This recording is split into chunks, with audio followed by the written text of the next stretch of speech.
death of George Floyd, as protests spread from coast to coast, many cities boarded up, literally. But in that moment of tension, artists sense an opportunity. Check this out. After the death of George Floyd, we were all traumatized. Riots ended up breaking out. Within a day, you just saw plywood. Soho, it's like a barricaded city. It was re-inhabited by over 200 artists, like this explosion of creativity. I felt like a sense of urgency all of a sudden to create. And then all of a sudden, the whole neighborhood was covered in art. It's artists that have taken to the street as a peaceful protest. We have an open exhibit to the world in the capital of the world. How often does an artist get to do that? That's power. Art is power. Amen. Art is power. Over a year, that's such a cool thing. I'm so excited about this. Over a year later, these artists continue to use their talents to beautify their city and create social change. That makes them good neighbors, y'all. So from the Soho Renaissance Factory, please welcome Amir, Sule, and Constance. They walked out here a minute ago, and I was like, I just feel shamed. Like, you're so cool. No. Like, it's like being around dancers. I was telling them, it's just like you walk in and you're just cooler. It's fine. But I want to introduce you to Melissa. Oh, what a pleasure. Really great It's to such meet a you. beautiful So thing. much. Thank you. I absolutely, just that, even just that small bit of that package we got to see, like, it's just such a beautiful thing what y'all are doing. So to Constance and Sule specifically, take us back to the death of George Floyd. This was a tough moment for the city, right? It was beyond tough. It was so scary. Everything, first of all, we were like in the pandemic. Everyone was home. There was a curfew, and we didn't know what was going on. Like, people were dying, and, you know, everyone needed healing. And so when George Floyd was killed, literally the city exploded. You know, there were riots, in Soho specifically, it was just boarded up. You know, it was really apocalyptic. Yeah, I was born and raised in New York City, and we've been through all sorts of hurdles. Yeah. 9/11, for And example. And huddles. You're too. trying to figure it out. Exactly. But we've watched it go through all sorts of stuff, and I'd never seen New York City like this. Yeah. Imagine Times Square completely empty, no street performers, trains are empty. It's scary. It was Yeah. eerie. It looked apocalyptic to be there, but. And especially see a place you grew up like that, and then you see the life kind of stolen from it. Yeah, Yeah. literally. Yeah. Well, Amir, your experience was especially difficult, right? Yeah, actually, my grandfather had owned a funeral home in Brooklyn, and I actually was helping him carry a lot of the bodies during COVID. And thank you. Actually, during the protests, when George Floyd had died, it invigorated me to go out there and really get into it. And the first piece that I made was this piece called Set Our Kings Free. And with this piece, it was a black man with a chain around his neck, because when I saw that video, that's the first thing that came to mind for me to paint. Oh my gosh. And also, the moment that you just like brought total tears to my eyes, like, how amazing it is. That's what I love about artists too. You're so open, you're so vulnerable. Not everybody sitting on a couch would just hold hands and be like, no, I've got you. You're having a hard time.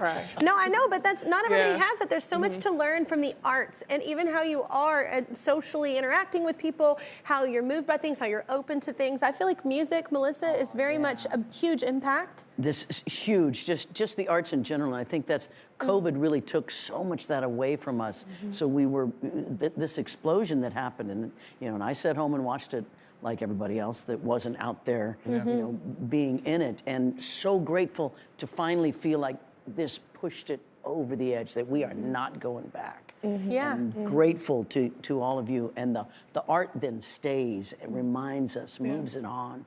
Thank you.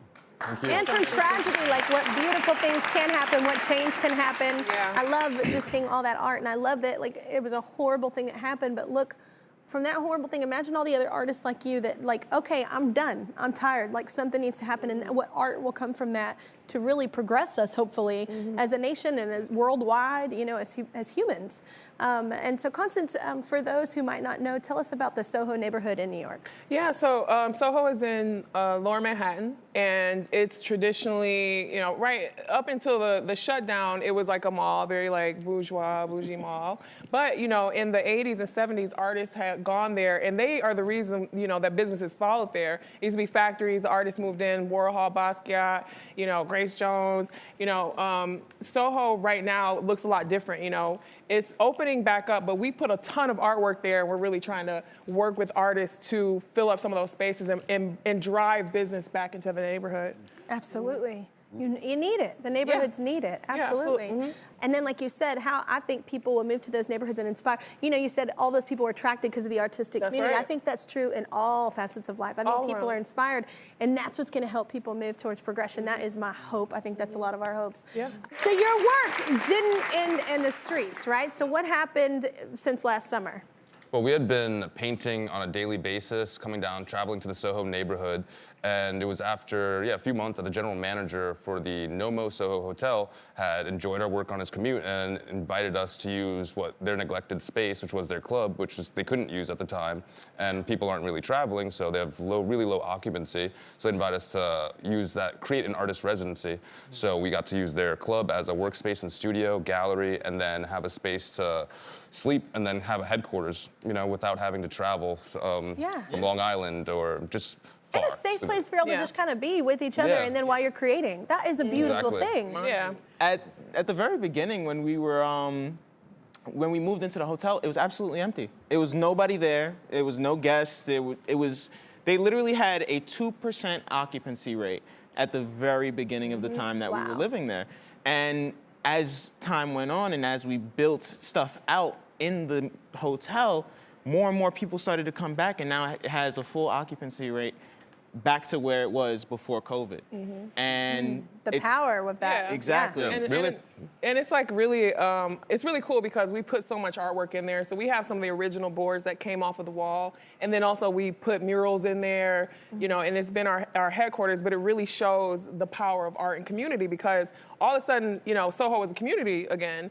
It was a mall and then the shutdown. But when we were painting, you kind of saw people walking their dogs and like the elders and the people that have been there since the 70s and the 60s that knew, you know, the Basquiats and they recognized what was happening. So it's been amazing. Like I'm so inspired by the gratitude people, from the communities that we've worked in. Oh my gosh, but it does remind me of when you burn certain fields, like when you burn certain fields, you burn it to the ground. You just get and you start from scratch. The soil becomes so much richer, and it progresses. And I think that it's kind of a nice metaphor. I think that's what's happened. It has to change. I think that that's what has to happen all over. Yeah, I think so. Yeah. All over the place. I mean, richer soil, better soil. Absolutely. Well, Melissa, why do you think people don't always realize how art and artistic expression can bring a community together? Why do you think we forget that?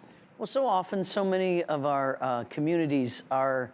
We're separated, and we watch television, and in our schools, art isn't taught to be appreciated. You know, we have to pass it on. We have to make it available to the younger generations. We have to, you know, teach them, and instead of kind of nowadays you have to find it on your own. And I think just putting it in public places is one wonderful about thing. street art. Everybody. What's next for Soho Renaissance Factory?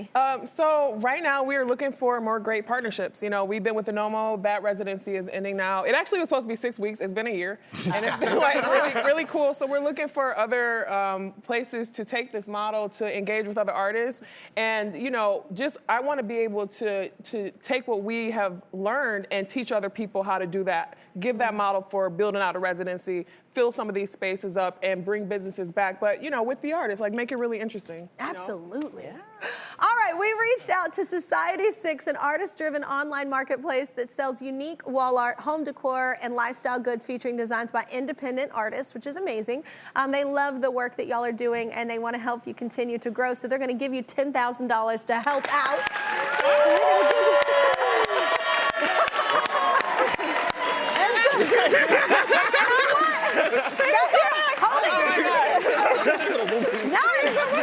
And what's amazing is I really want to see like what next. next. I want y'all to come back whenever you Yeah, found your please. next spot, like so we can highlight it. Let's do So, it. Okay. I'm here for the week. Look, All listen, right. I'm gonna be out your line like Kelly. You know?